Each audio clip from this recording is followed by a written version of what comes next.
Chapter 5. Ripening of the vine, the most important period. The ripening of the vine is the period during which the fruit or grapes develop. This tends to last an average of 45 days, beginning usually in midsummer and ending at the beginning of autumn. Ripening of the fruit. Proper ripening of the fruit is a balance between its phenolic maturity, the grape itself, and the sugar level, sugar which will convert into alcohol. The result of this combination of factors gives wines with an alcohol content which is well integrated into the fruit. Of course, ripening increases the weight of the fruit, because its growth increases the volume of water it contains. Finally, we must consider that aromatic maturity is accelerated in the last 2 weeks before harvest if temperatures are balanced with a good day-night temperature inversion. Changes that appear during ripening. 1. Increase of grape weight. The grape goes from being the size of a pea to its normal size, and from being hard to being juicy and fleshy. The size increase is due to the accumulation of intracellular water in the plant. Rainfall during this period contributes to significantly increasing the size and weight of the grapes. In some areas, wineries irrigate their vineyards to increase production, but Maset del Geo practices arid farming and does not allow this, as it can lower the quality of the grapes. The best thing is to have light to moderate rainfall for good grape ripening. However, excessive rain dilutes the interesting compounds that are forming in the grapes, resulting in lower quality grapes and even rot spreading throughout the grape cluster. 2. Increase of the sugar content, glucose and fructose.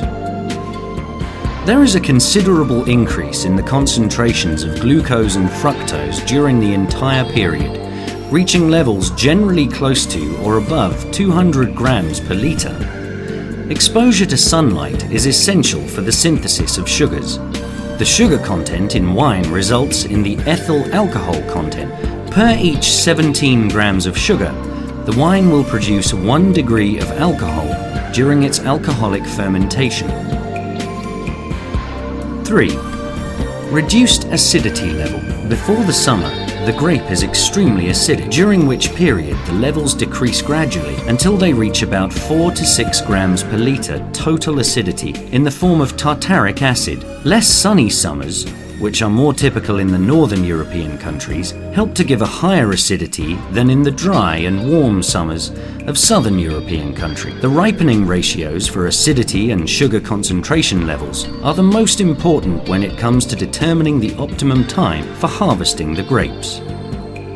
4. Colour change. There is a change in colour from a greenish hue due to the large amount of chlorophyll the plant receives to the colour which is typical of the variety. So we get yellowish colours in the case of white grapes and reddish or purple tones in the case of red grapes.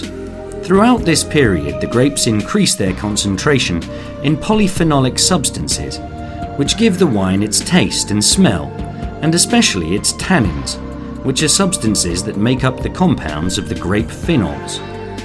Most of the grape's coloured substances are located in the skin. 5. Formation of aroma and taste substances. Climate conditions are particularly important for these. A. Much sun is needed, but not excessive heat. B. It is important to have light to moderate rain, but nothing more. C. The difference in temperature between day and night is far-ranging, and we need sunny days that are not excessively hot, and cool nights which are not excessively cold. These conditions are paramount for a proper synthesis of aromatic substances to take place. This then translates into a good overall taste experience in the mouth.